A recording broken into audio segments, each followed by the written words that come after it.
Hello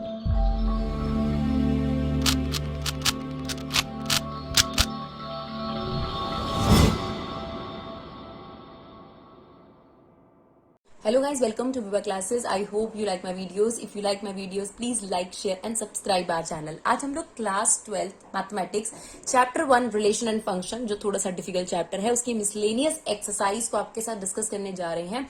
पूरी miscellaneous exercise को कोशिश करेंगे कि एक ही वीडियो में अपलोड करें। तो चलिए देखते हैं क्वेश्चन नंबर 1। थोड़ा सा मुश्किल क्वेश्चन है, ध्यान से देखेंगे और हो सके तो 2 बार देखेंगे और देखने के बाद इसे जरूर अपनी कॉपी में कर देखेंगे, तो ये आपके लिए मुश्किल नहीं रहेगा। बस लेंदी क्वेश्चन हो जाता है तो बच्चों को लगता है डिफिकल्ट है, वैसे सिर्फ लेंदी है, वैसे डिफिकल्ट नहीं है। तो चलिए स्टार्ट करते हैं। सबसे पहले देखते हैं क्या करना है इसमें, शो दैट। अब देखिए शो दैट वाले क्वेश्चन में एक प्योरिटी पक्का पता होती है कि हाँ जी सिर्फ आंसर यही लाकर दिखाना है ना। वेरीफाई तो नहीं करना ना कि ये 1 1 ऑन 2 है, पक्का क्लियर है कि ये 1 1 ऑन 2 है, बस करके दिखाइए। तो कहते हैं show that function real number two this function, ये दे रखा है जहां पर x की वैल्यू जो है वो बिलोंग करती है रियल नंबर से, प्रूव करिए कि 1 1 और ऑन 2 फंक्शन है। तो कैसे करेंगे हम इसे 1 1 और ऑन 2 फंक्शन, तो चलिए इसे स्टार्ट करते हैं। तो सबसे पहले देखिए 1 1 करने के लिए हमें क्या करना होता है कि हम यहां पर x की जगह पर क्या पुट करते हैं, x1 पुट करते हैं। ये हो गया आपके पास x1 1 प्लस मॉडुलस x1। फिर हम x की जगह क्या पुट करते हैं, x2 पुट करते हैं, x2 अपॉन में 1 प्लस x2। और हम ये मानते हैं कि fx1 fx2 के इक्वल आ रहा है। देखिए 1 1 को समझने के लिए सबसे पहले आप इसके एग्जांपल्स देखिए जो हमने प्लेलिस्ट में अपलोड करे हैं, तब आपको क्लियर हो जाएगा कि हम ऐसा क्यों करते हैं। क्योंकि देखिए 1 1 का मतलब क्या होता है कि अगर हम x1 रखते हैं तो y का जो आंसर आना चाहिए डिफरेंट नहीं आना चाहिए। यानी अगर मैंने x1 की वैल्यू रखी तो y से बिलोंग करे, x2 रखूं तो y से बिलोंग करे, तो ये मैनी 1 हो जाता है, 1 1 नहीं होता। यानी अगर x1 और x2 इक्वल प्रूव हो गए, मतलब हम ये मान के चलते हैं fx, यानी हमने यहां पर x1 रखा, इस फंक्शन में x2 रखा, राइट।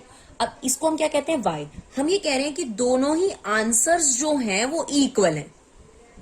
अगर ऐसा हुआ ना कि दोनों ही एलिमेंट अलग है लेकिन इनका आंसर सेम है, तो ये 1 1 नहीं हो पाएंगे, राइट। लेकिन अभी रियलिटी में लास्ट में जाके प्रूव हो जाता है कि x1 और x2 दो अलग एलिमेंट है ही नहीं भाई, एक ही एलिमेंट है। यानी x1 रखने पर y और जो x2 है वो भी सेम है, तो फिर ये 1 1 ही रहता है। तो 1 1 प्रूव करने के लिए जरूरी है पहले आप एज्यूम करो कि x1 एक अलग एलिमेंट है, x2 एक अलग एलिमेंट है, और 2 एलिमेंट हमने इसमें रखे पर हमारा दोनों का आंसर सेम आया। अगर ये बात प्रूव हो गई कि x1 और x2 दो डिस्टिंक्ट एलिमेंट है, जो आ जाएगा लास्ट में, अगर ऐसा होता है कि x1 और x2 दो अलग एलिमेंट है और उनसे y आ रहा है, तो फिर ये 1 1 नहीं होगा। लेकिन अगर लास्ट में हम ये प्रूव करने में सक्सेसफुल हो जाते हैं कि x1 और x2 दो अलग एलिमेंट थे ही नहीं, सेम है, तो इसका मतलब तो ये हुआ ना कि x1 रखने पर y और x2 रखने पर y, एक ही एलिमेंट के रखने पर y आ रहा है, तो फिर ये 1 1 ही है कि एक डोमेन के लिए एक ही रेंज है। तो हमने यहां पर क्या पहले माना कि x1 एक अलग एलिमेंट है, x2 एक अलग एलिमेंट है, इसे हमने फंक्शन में डाला, इसे हमने फंक्शन में डाला, और हम ये मान रहे हैं दोनों का आंसर क्या आ रहा है, सेम। और लास्ट में इससे प्रूव हो जाएगा कि x1 और x2 इक्वल है, तो ये प्रूव हो जाएगा कि 1 1 है, राइट। तो चलिए अब हमने इसको लिया x1 अपॉन में 1 plus modulus x1, x2 upon में 1 प्लस मॉडुलस x2, क्लियर। अब इसे हम क्रॉस मल्टीप्लाई करेंगे तो ये हो जाएगा x1 को पूरे से मल्टीप्लाई करेंगे, हो जाएगा x1 modulus x2, x2 x2 modulus x1। अब प्रॉब्लम कहाँ आ गई, इस मॉडुलस को क्या ट्रीट करा जाए। अब मॉडुलस की जो वैल्यू होती है उसके 2 वैल्यूज होते हैं, पॉजिटिव और नेगेटिव, यानी मॉडुलस के 2 फेस होते हैं, पॉजिटिव और नेगेटिव। तो अब हमारे पास यहाँ केसेस बन जाएंगी। तो सबसे पहले हमें केस बनाने हैं, तो क्या क्या केसेस हो सकते हैं, देखिए आपके पास 4 केसेस यहां पर बनकर आ सकते हैं। कौन से 4 केसेस बन सकते हैं देखते हैं। देखिए x1 को अगर मैं पॉजिटिव लूं और x1 को एक बार मैं नेगेटिव लूं, 2 बार। अब देखिए अगर x1 पॉजिटिव है, x2 भी पॉजिटिव है, एक केस ही हो गया। और अगर x1 पॉजिटिव है लेकिन x2 नेगेटिव है, एक केस ही हो गया। अगर x1 नेगेटिव है लेकिन x2 पॉजिटिव है, और x1 नेगेटिव है और x2 भी नेगेटिव है, तो ये 4 केस बनकर आ जाएंगे हमारे पास। तो इन 4 केसेस के हिसाब से हमें इसका सॉल्यूशन चेक करना है कि कहां पर ये 1 1 होगा। तो सबसे पहले केस 1 चेक करते हैं। केस 1 में हमने लिया है कि x1 भी पॉजिटिव है और x2 भी पॉजिटिव है, राइट। तो अब देखिए इसका जो कंसीडरेशन हो जाएगा वो जाएगा x1, क्योंकि ये पॉजिटिव है तो ये पॉजिटिव ओपन हो गया, ये x2, सॉरी यहां पर हमने किससे मल्टीप्लाई करा था, x2, हाँ ठीक है, तो ये हो गया x2 और ये x1 भी पॉजिटिव हो गया। अब आप खुद देख सकते हैं ये वाली चीज इससे क्या हो गई, कट गई, और x1 x2 के क्या आ गया, इक्वल। हमने आपको यही कहा था ना कि हमने स्टार्टिंग में ये लिया था कि x1 और x2 दो अलग एलिमेंट है और दोनों को रखकर उनका आंसर सेम आ रहा है, यही किया ना हमने, दोनों का आंसर सेम आ रहा है। लेकिन लास्ट में देखो प्रूव हो गया कि x1 और x2 जो है वो दोनों क्या है, इक्वल। तो देखिए अब बेसिकली क्या प्रूव हो गया कि x1 और x2 दो अलग चीजें हैं ही नहीं, इसका मतलब मैनी वन नहीं बना। यानी x1 रखने पर y और x2 रखने पर y इसलिए आया क्योंकि ये दोनों सेम ही नंबर थे। तो इसका मतलब यहाँ पर प्रूव हो गया कि केस 1 में, सॉरी केस जो 1 है जिसमें x1 भी पॉजिटिव होगा x2 भी पॉजिटिव, तो उसमें आपके पास ये जो फंक्शन है गिवन फंक्शन 1 1 होगा। अब हमें क्या चेक करना पड़ेगा, केस 2 चेक करना पड़ेगा।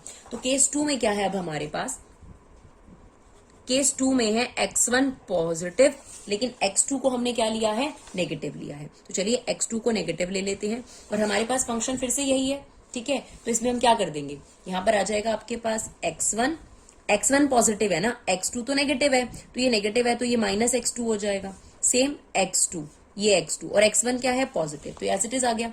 अब देखिए क्या आया, x1 minus x1 x2 x2 x2 x1, अब ये वहां जाके प्लस हो जाएगा, ये हो जाएगा x1 माइनस x2, ये प्लस हो जाएगा, ये बन जाएगा 2x1 x2। तो आप देख सकते हैं यहां पर x1 x2 के इक्वल नहीं आया। इसका मतलब ये है कि अगर x1 की वैल्यू पॉजिटिव और x2 की वैल्यू नेगेटिव है तो ये वाकई में मैनी वन फंक्शन बन गया है। x1 और x2 दो अलग एलिमेंट है और दोनों को रखने पर हमारा आंसर क्या आ रहा है, सेम आ रहा है। इसका मतलब ये मैनी वन फंक्शन है। तो अगर केस 2 होगा तो ये क्वेश्चन में ये फंक्शन 1 1 नहीं कहलाएगा, राइट। अब देखते हैं केस 3 फटाफट से। केस 3 में हमारे पास क्या है, x1 जो है वो नेगेटिव है, x2 जो है वो पॉजिटिव है। देखिए इसमें भी ये नॉट ही आएगा, सेम, राइट। तो अब देखिए हमारे पास फंक्शन फिर से वही यही है। हमें क्या करना है, इस बार x2 को नेगेटिव, x1 को नेगेटिव लेना है। तो यहां पर आपके पास नेगेटिव हो जाएगा। तो अब देखिए अब ये हो जाएगा आपके पास x1 प्लस x1 x2 और ये हो जाएगा x2 माइनस x2 x1, क्योंकि आपके पास इस बार x1 नेगेटिव है। सेम सिचुएशन बनेगी। आप देखिए ये वाली चीज आप इधर ले जाइए बेशक, या फिर देखिए ये हो गया x1 minus x2 minus twice of x1 x2, यहां पर भी x1 x2 के इक्वल नहीं आया। यानी अगर हम केस 2 की बात करें और केस 3 की बात करें जहां पर दोनों के साइन डिफरेंट हैं, दोनों के साइन डिफरेंट है, एक पॉजिटिव एक नेगेटिव, तो वहां पर हमारा गिवन फंक्शन 1 1 नहीं होगा। अब देखिए फोर्थ केस में सेम साइन आएगा ना, तो इसमें आपके पास ये 1 1 हो जाएगा।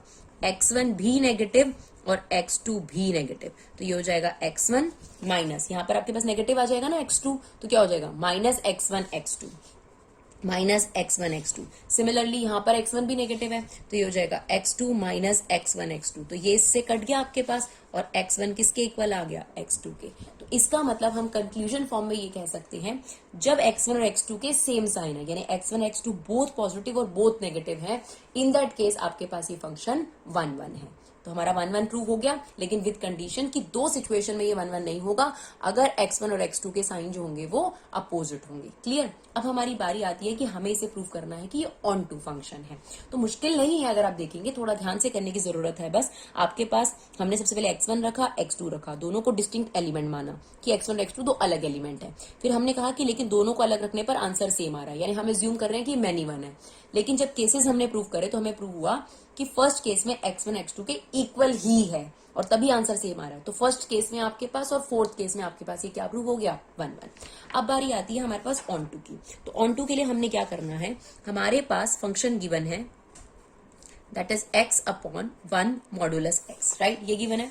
अब हमने यहां पर भी दो केसेस बनाने हैं। पहले इसको ऑन टू के लिए हम क्या करते हैं, y ले लेते हैं और यहां से x की वैल्यू निकालने की कोशिश करते हैं। तो क्या आ जाएगा आपके पास, ये हो जाएगा y plus y modulus x equal to x, right. तो हमारे पास यहां पर सबसे पहले x की वैल्यू निकालने के लिए हमें क्या करना पड़ेगा, x को कंसीडर करना पड़ेगा।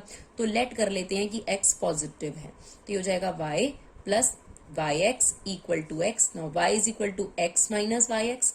तो यहां पर आपके पास x कॉमन ले लेंगे तो ये बन जाएगा 1 माइनस वाई, तो x की वैल्यू आ गई 1 माइनस वाई।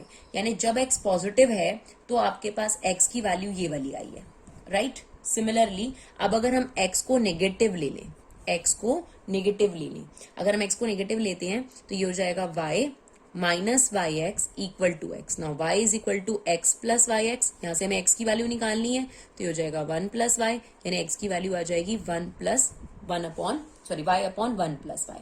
ये आ गई वैल्यूज, दो वैल्यूज आ गई। अब हमें ऑन टू के लिए क्या करना होता है, जो हमने एक्स की वैल्यू निकाली होती है वो हमने फंक्शन में पुट करनी होती है। अगर x की वैल्यू फंक्शन में पुट करने पर आपका आंसर y आ जाए तो वो ऑन टू होता है, राइट। तो अब हम देखते हैं कि क्या इसका आंसर y आएगा या नहीं आएगा। अब देखिए, सबसे पहले हमने सिचुएशन ली x पॉजिटिव। अगर x पॉजिटिव है तो हमारे पास x की वैल्यू कितनी आई है, y अपॉन 1 माइनस वाई। इसे हमने किस में पुट करना है, फंक्शन में, और फंक्शन है हमारे पास x upon 1 plus modulus x। चलिए पुट करते हैं इसको, y अपॉन 1 माइनस वाई, ये हो जाएगा y अपॉन 1 माइनस वाई। अब यहाँ पर हमने x पॉजिटिव लिया है तो मॉडुलस का मतलब पॉजिटिव x हो जाएगा, और पॉजिटिव x की वैल्यू डाल देंगे हम लोग यहाँ पर, राइट। नाउ ये 1 माइनस वाई, नीचे हम क्या ले लेंगे, एलसीएम ले लेंगे 1 minus y. Now this is 1 minus y plus y, ये इससे क्या हो गया, कट गया, और ये भी इससे कट गया, तो ये किसके इक्वल आ गया, y के इक्वल आ गया। यानी अगर हमारा फर्स्ट केस है जब x पॉजिटिव है तो ये डेफिनेटली आपके पास ऑन टू फंक्शन हो गया। एक और केस था ना हमारे पास, अगर x नेगेटिव हो तो हमारी जो x की वैल्यू आई थी वो आपके पास ये आई थी। अब सेम हमने फंक्शन यही है हमारे पास, लेकिन क्योंकि x नेगेटिव है तो यहाँ पर ये कितना हो जाएगा, माइनस एक्स। चलिए वैल्यू पुट कर देते हैं, 1 अपॉन 1 प्लस वाई, और ये हो गया 1 प्लस वाई। अब हम क्या करेंगे, न्यूमरेटर एज इट इज है, डिनोमिनेटर में हमने एलसीएम ले लिया, ये आ गया 1 प्लस वाई माइनस 1, ये इससे कट गया। अब देखिए पूरा जो है, sorry dear, this is y upon 1 plus y, right. तो यहाँ आ गया आपके पास y, क्लियर।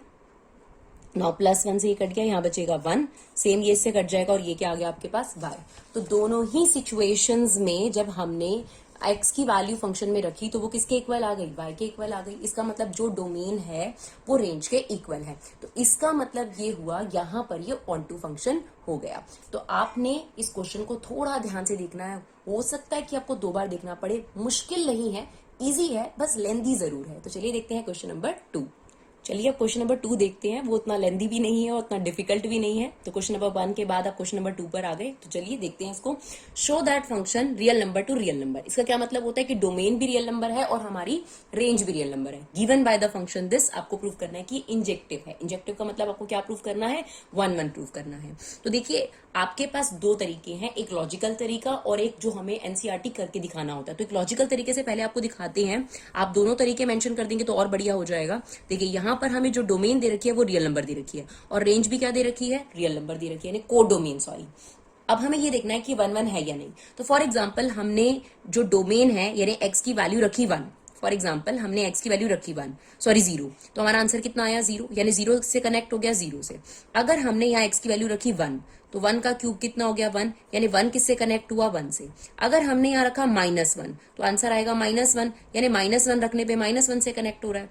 अगर हम यहाँ रखे हाफ, तो हाफ का क्यूब कितना हो जाएगा आपके पास 1/8, तो ये आ गया आपके पास 1/8।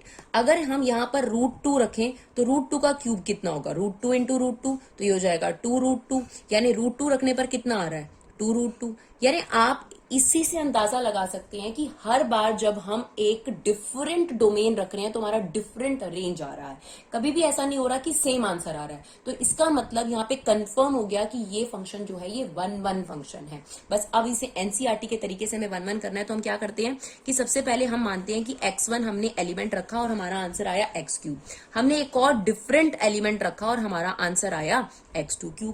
अब हम ये मान के चलते हैं कि x1 और x2 दो डिफरेंट एलिमेंट है, और फिर हम ये कहते हैं कि मान लेते हैं कि दोनों आंसर सेम आ गए।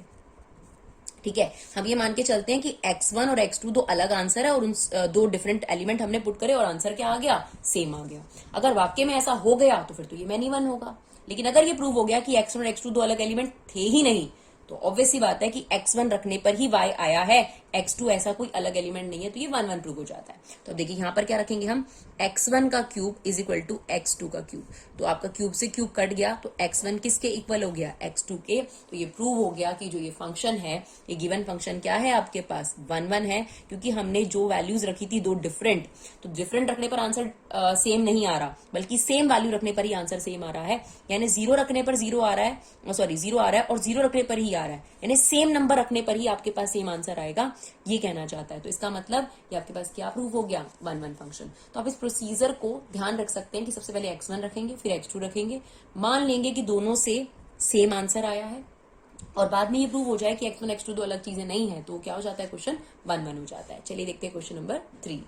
चलिए क्वेश्चन नंबर 3 देखते हैं। Given a non empty set x, मतलब x में कुछ एलिमेंट्स हैं, p of x which is set of all subset. तो पावर ऑफ x सेट क्या होता है, किसी सेट के सबसेट्स के सेट को हम बोलते हैं। Define relation in px is follows for subset a b in px, a related with p, एक सेट दूसरे सेट से तभी रिलेटेड होगा जब a सबसेट होगा b का, यानी पहला वाला सेट दूसरे वाले सेट का क्या होना चाहिए, सबसेट। तो हमसे पूछा है कि क्या ये रिलेशन इक्विवेलेंस है या नहीं।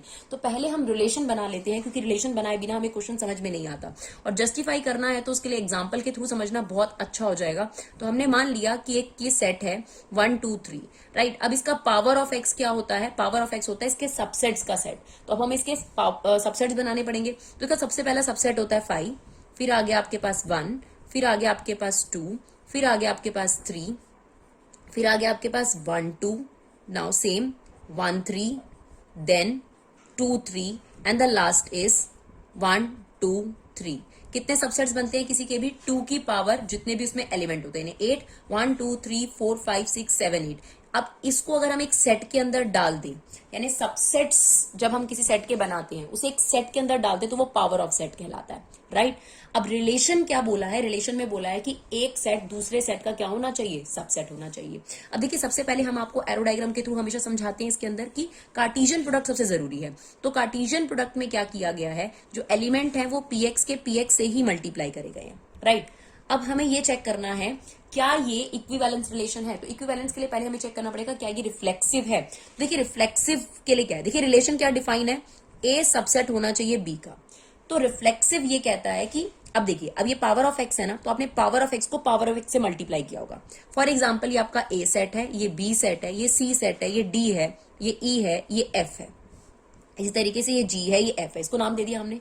तो यहां पर एक एग्जाम्पल के तौर पे A B C D E F G H आपके पास सेट्स आ गए, राइट। सेम यहां पर आपके पास A B C D E F G H. तो अगर हमने इनका कार्टेशियन प्रोडक्ट किया होगा, राइट, पी ऑफ एक्स का पी ऑफ एक्स के साथ, तो हमारे पास क्या एलिमेंट आया होगा, ए आया होगा कि नहीं आया होगा, यानी ए को इन सभी सेट से मल्टीप्लाई किया होगा हमने, यानी ए का ए के साथ, ए का बी के साथ, ए का सी के साथ, सिमिलरली बी का ए के साथ, बी का बी के साथ, बी का सी के साथ। यही चीज आपके पास चल रही होगी till then H A H B H C, ऐसा करते हुए चल रहा होगा ये, राइट। देखिए हमने क्या किया, सबसे पहले आपके पास सेट बनाया है 1 2 3, फिर हमने उसके सबसेट्स बनाए, क्योंकि हमारे पास पावर ऑफ एक्स हमको चाहिए। पावर ऑफ एक्स क्या होता है, किसी भी सेट्स के सबसेट। फिर हमने उनको नेम दे दिया ए बी सी डी।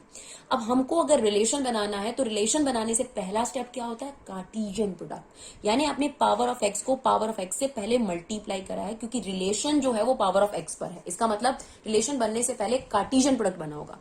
अब कार्टेशियन प्रोडक्ट में क्या होता है, इस सेट के एलिमेंट को इस सेट के एलिमेंट के साथ ऑर्डर्ड पेयर किया जाता है, यानी क्या रहा होगा, ए को यहां समझेंगे फाई आप, ठीक है ना। तो ए का ए के साथ, ए का बी के साथ, ए का सी के साथ, ए का डी के साथ, ऐसा ए का एच के साथ रहा होगा पेयर, बी का भी ए से लेकर एच तक पेयर रहा होगा, सी ए सी बी सी सी सी डी सी ई ऐसा करके एच तक पेयर रहा होगा। ये कार्टेशियन प्रोडक्ट हो गया।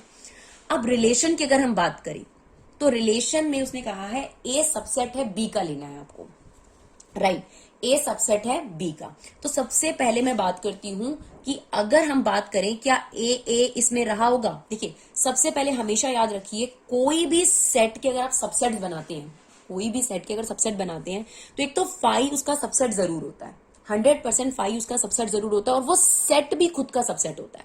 यानी आप खुद ही देख सकते हैं, जब हमने यहाँ पर एक्स के सबसेट लिस्ट आउट किए, तो जो यहाँ पर मैंने एच सबसेट लिखा है, ये एक्स का सबसेट है कि नहीं है, यानी ये खुद अपना सबसेट है।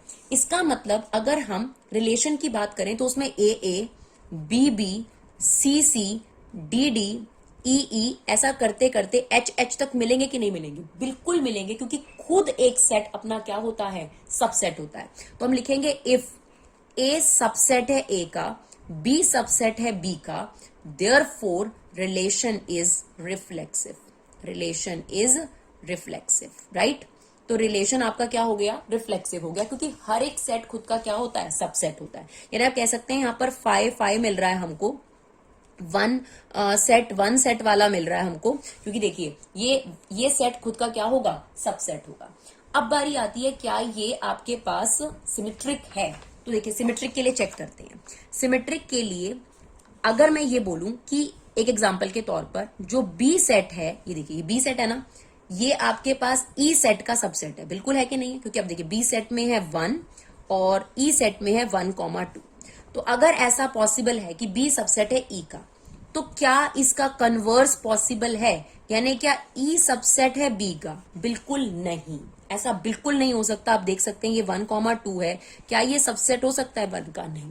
तो अगर आपके पास ए कॉमा बी तो रिलेशन में बिलोंग करे, बट बी कॉमा ए अगर रिलेशन में बिलोंग ना करे, तो वो आपके पास सिमेट्रिक नहीं होता। तो इसका मतलब आपके पास जो ये वाला फंक्शन है, रिलेशन है, ये सिमेट्रिक नहीं है, राइट। सिमिलरली अब हम बात करते हैं ट्रांजिटिविटी की। वैसे तो हमें ट्रांजिटिविटी प्रूव करने की जरूरत ही नहीं है, क्योंकि हमसे पूछा है कि इक्विवेलेंस रिलेशन है या नहीं है। तो इक्विवेलेंस रिलेशन तभी होता है जब वो आपके पास रिफ्लेक्सिव हो। तो फिलहाल ये रिफ्लेक्सिव तो है, क्योंकि हर सेट खुद का सबसेट होता है। ए सेट का सबसेट, बी सेट का सबसेट, और क्योंकि यहाँ ए बिलोंग कर रहा है रिलेशन से, तो ये रिफ्लेक्सिव हो गया। लेकिन सिमेट्रिक में गड़बड़ हो गई कि अगर हम यहाँ पर देखें कि बी ई का सबसेट है, लेकिन कन्वर्स पॉसिबल नहीं है, तो ये सिमेट्रिक नहीं है। तो हमारा काम यहाँ पे प्रूव हो गया कि इक्विवेलेंस रिलेशन नहीं, हमें आगे जाने की जरूरत नहीं है। स्टिल आपको ट्रांजिटिविटी प्रूव करके दिखाते हैं। जैसे कि एग्जांपल के तौर पे ये देखिए, ये बी सेट है आपके सामने, ये देखिए। अब ट्रांजिटिविटी के लिए क्या जरूरी होता है कि अगर ट्रांजिटिविटी के लिए जरूरी होता है कि अगर ए कॉमा बी रिलेशन से बिलोंग करता है and B comma C relation से बिलोंग करता है, तो आपको ये प्रूव करना होता है कि ए कॉमा सी भी रिलेशन से बिलोंग करे, राइट। अब यहां देखिएगा, मैंने यहां पर लिया बी सबसेट है एफ का, ले लेते हैं, चलिए बी सबसेट है एफ का, राइट। बी सबसेट है एफ का, इसका मतलब बी कॉमा एफ बिलोंग कर रहा है रिलेशन से, बिल्कुल सही। अब चलिए एफ देखिए, एंड एफ सबसेट है एच का। एफ किसका सबसेट है? एच का, क्लियर। यानी एफ कॉमा एच किससे बिलोंग कर रहा है? रिलेशन से। ध्यान से देखेंगे, देखिए बी किसका सबसेट था? बी किससे छोटा था? एफ से। एफ किससे छोटा है? एच से। तो क्या बी एच का सबसेट है? बिल्कुल है, बी सबसेट है एच का। इसका मतलब आपके पास बी कॉमा एच भी रिलेशन से बिलोंग कर रहा है, और अगर ऐसा हो रहा है तो ये जो फंक्शन है, सॉरी रिलेशन है, ये आपके पास क्या हो गया? ट्रांजिटिव हो गया। तो अगर हम बात करें इक्विवेलेंस की, तो इक्विवेलेंस तो नहीं है, क्योंकि रिफ्लेक्सिव है, सिमेट्रिक नहीं है, लेकिन ट्रांजिटिव है। चलिए देखते हैं क्वेश्चन नंबर 4। चलिए क्वेश्चन नंबर 4 देखते हैं। Find the number of all onto function from set 1 2 3 to itself. इसका मतलब ये है कि आपके पास ये जो फंक्शन है, इसको हम ले लेते हैं फॉर एग्जांपल ए सेट, और यहां पर भी ले लेते हैं ये बी सेट। यहां पर ए का ए के साथ ही जो है वो कार्टेशियन प्रोडक्ट किया गया है, राइट। और ये आपके पास एलिमेंट कितने हैं? 1 2 3 4 डैश डैश डैश एन तक, राइट। और सिमिलरली 1 2 3 4 डैश डैश एन तक। तो अगर आपने हमारी शॉर्ट्स में वीडियोस देखी हो जिसमें हमने फॉर्मूला लिस्ट दिया, उसमें हमने आपको ट्रिक्स भी दी हैं। अगर ऐसा हो कि आपके पास number of element in first set equal हो number of element in B set, यानी जो डोमेन सेट है और को डोमेन सेट है, अगर उसमें नंबर ऑफ एलिमेंट सेम हो, तो अगर हमें उसमें ऑन टू फंक्शंस निकालने हो तो बहुत ही सिंपल है, उसमें ऑन टू फंक्शन होते हैं एन फैक्टोरियल। यानी आप ये कह सकते हैं कि अगर मान लीजिए कि सेट ए में एलिमेंट है आपके पास एम और सेट बी में एलिमेंट है एन, और दोनों के जो एलिमेंट्स हैं वो सेम हैं, तो आप बोल सकते हैं या तो आंसर एन फैक्टोरियल है या m factorial onto functions का। उसमें हमने आपको शॉर्ट ट्रिक्स दी हैं। तो बिल्कुल सेम, अगर हम इसमें डोमेन की बात करें तो उसमें भी एन एलिमेंट्स हैं, को डोमेन की बात करें तो उसमें भी एन एलिमेंट्स हैं। तो इसका मतलब यहाँ पर कितने ऑन टू फंक्शंस बन सकते हैं? एन फैक्टोरियल या फिर एम फैक्टोरियल। अब इसे लॉजिकली भी थोड़ा सा समझ लेते हैं। बाकी हमारा आंसर आ चुका है, अगर हमें समय कम लगाना है और ये 1 मार्कर क्वेश्चन हो, क्योंकि डेफिनेटली इसमें कुछ ज्यादा करने को तो है नहीं, बट अगर हमें समझना हो तो क्या चीज होगी। देखिए अगर एक एग्जाम्पल के तौर पे 1 को इसमें से कोई भी एलिमेंट चूज करना हो, ठीक है ना, क्योंकि ऑन टू फंक्शन के लिए जरूरी है कि वो 1 1 भी होना चाहिए, राइट। अगर आपने 1 ने कोई भी एलिमेंट यहां से चूज करा, फॉर एग्जांपल उसने 3 चूज कर लिया एक एग्जांपल के तौर पे, तो अगर हम बात करें कि 1 को इसमें से कितनी चॉइसेस करने के लिए हैं, तो वो इन n में से किसी भी एक को चूज कर सकता है, तो हमने बोला n चूज कर सकता है इनटू। अब अगर हम सेकेंड एलिमेंट की बात करें यानी 2 की, अब 1 ने किसी एक एलिमेंट को चूज कर लिया होगा, टोटल एलिमेंट थे यहाँ पर n, तो 2 के लिए कितनी चॉइसेस बच गई, एक कम होकर n-1 एलिमेंट उसके पास बच गए, राइट। सिमिलरली अगर 1 ने भी अपने लिए एक एलिमेंट चूज कर लिया और 2 ने भी एक एलिमेंट चूज कर लिया, तो 3 के लिए अब यहाँ पर चूज करने के लिए कितने रह जाएंगे, n-2, और इसी तरीके से ये प्रोसेस चलता रहेगा। लास्ट में n के लिए सिर्फ एक एलिमेंट बच जाएगा, और n इंटू n-1 n-2 1 तक अगर हम जाएं तो इसे हम क्या बोलते हैं, n फैक्टोरियल, राइट। तो इस तरीके से आपके पास ये n फैक्टोरियल डिराइव्ड है, अदरवाइज आप शॉर्ट ट्रिक्स में भी इसे याद कर सकते हैं ताकि आपका समय कम लगे। तो चलिए देखते हैं क्वेश्चन नंबर 5। चलिए क्वेश्चन नंबर 5 में क्या कहता है, let a set is this and b set is this, और फंक्शन a टू b है, राइट। उसके बाद आपको फंक्शन f दे रखा है, उसमें कहा x की वैल्यू a से लेनी है, और फंक्शन g ये है, उसमें भी कहा है x की वैल्यू a से लेनी है। आपसे पूछ रहा है कि f और g इक्वल है या नहीं है। तो चलिए फटाफट से हम ये फंक्शन लिख लेते हैं। फंक्शन है हमारे पास x² माइनस, अब हमें ये कहा गया है कि जो x की वैल्यू लेनी है वो a सेट से लेनी है, और a सेट हमारे पास क्या है, -1 0 1 और 2। तो चलिए हमने यहाँ पर -1 पुट करा, -1 का स्क्वायर कितना होगा 1, और ये -1 प्लस हो जाएगा, कितना आ गया आपके पास 2। चलिए अब हमने यहाँ रखा x की वैल्यू 0, तो 0 - 0 ये कितना आ गया 0, फिर हमने यहाँ रखा 1, तो ये आ जाएगा 1 - 1 दैट इज ऑल्सो 0, फिर हमने यहाँ रखा लास्ट 2, क्योंकि हमने पूरा एक ही वैल्यूज रखनी है यहाँ पर, तो हमने यहाँ 2 रखा, that is 4 - 2 is equal to 2। तो अगर हम चेक करें कि जो ये फंक्शन है ये क्या बना, यानी अगर हमने -1 रखा तो आंसर 2 आया, 0 रखा तो 0 आया, 1 रखा तो 0 आया, और 2 रखा तो 2 आया, राइट। अगर हम इसे एरो डायग्राम से देखना चाहें, ये हमारा ए सेट है और ये हमारा बी सेट है। तो हमारे पास ए सेट था -1 0 1 2, और ये था -4 -2 0 और 2। तो -1 रखने पर कनेक्शन किससे हुआ 2 से, 0 रखने पर कनेक्शन 0 से, 1 रखने पर भी 0 से, और 2 रखने पर कनेक्शन हुआ 2 से, राइट। ये आ गया आपके पास। ये वैसे तो मैनी वन फंक्शन ही है, क्योंकि आप देखिए आपके पास दो चीजों का एक से ज्वाइनिंग हो रहा है, राइट। तो हमसे 1 1 1 2 पूछा भी नहीं, हमसे तो सिर्फ ये पूछा है कि f और g इक्वल है या नहीं। तो f फंक्शन हमारा ये आ गया। चलिए अब g फंक्शंस भी चेक कर लेते हैं। g फंक्शन है हमारे पास twice of x minus half -1। तो चलिए इसमें भी आपको x की वैल्यू a से लेने के लिए कही है, तो -1 पुट कर देते हैं, तो ये आ जाएगा -1 माइनस हाफ -1। तो ये कितना हो जाएगा, -3/2 हो जाएगा, राइट। -3/2 हो जाएगा, इसमें हमने माइनस हाफ रख दिया, और क्योंकि मॉडुलस है तो ये +3/2 बाहर आएगा। नाउ 2 से 2 कट गया, और ये आंसर कितना आ गया 2, यानी -1 रखने पर कितना आया 2। चलिए अब हम रख देते हैं इसमें 0, क्योंकि x की वैल्यू अब हम क्या रख सकते हैं 0, तो हमने रखा x की जगह 0, तो ये बचेगा -हाफ -1। अब क्योंकि मॉडुलस है तो ये पॉजिटिव हाफ आ जाएगा। नाउ ये से कट गया, 1 में से 1 गया, कितना बचा 0। एक और एलिमेंट बचा है हमारे पास 1, तो हम 1 रख देते हैं, तो आ जाएगा 1 माइनस हाफ -1, तो ये हो जाएगा 2 हाफ, क्योंकि वैसे तो यहाँ पर हाफ बचेगा, वो मॉडुलस में पॉजिटिव ही रहता है, -1। ये से कट गया, ये भी आंसर कितना आ गया आपके पास 0। लास्ट डिजिट हमारे पास है 2 रख लेते हैं, तो ये हो जाएगा 2 माइनस हाफ -1, तो ये हो जाएगा 2 इंटू 3/2 -1, तो ये भी आंसर कितना आ गया 2। अगर हम g फंक्शन को लिखें तो g फंक्शन देखिए क्या बना, -1 रखने पर 2 आ रहा है, और 0 रखने पर 0 आ रहा है, 1 रखने पर 0 आ रहा है, और 2 रखने पर 2 आ रहा है। तो अगर आप चेक करें तो f फंक्शन भी बिल्कुल सेम था। ये देखिए f फंक्शन भी -1 रखने पर 2, 0 रखने पर 0, 1 रखने पर 0, और 2 रखने पर 2। तो आपसे यही पूछा गया था, क्या f of a g of a के इक्वल है। तो यस, ये दोनों फंक्शंस क्या हैं, इक्वल हैं, राइट। बहुत इजी क्वेश्चन है, सिर्फ फर्स्ट क्वेश्चन जो था वो थोड़ा सा कॉम्प्लिकेटेड था, उसके बाद काफी क्वेश्चंस आसान हैं। चलिए अब हमारे पास क्वेश्चन नंबर 6 है। सेट ए दे रखा है 1 2 3, then number of relation containing 1, 2 and 1, 3।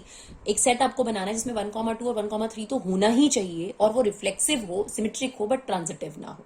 ठीक है, तो सबसे पहले आपको पता है कार्टेशियन प्रोडक्ट आपको क्लियर होना चाहिए, क्योंकि कार्टेशियन प्रोडक्ट से क्लियर हो जाता है कि उसमें कितने एलिमेंट्स आप ले सकते हो रिलेशन में मैक्सिमम। ठीक है ना, तो ये आपके पास मैक्सिमम इसके एलिमेंट्स हो गए, 3 × 3 9 एलिमेंट्स हो गए।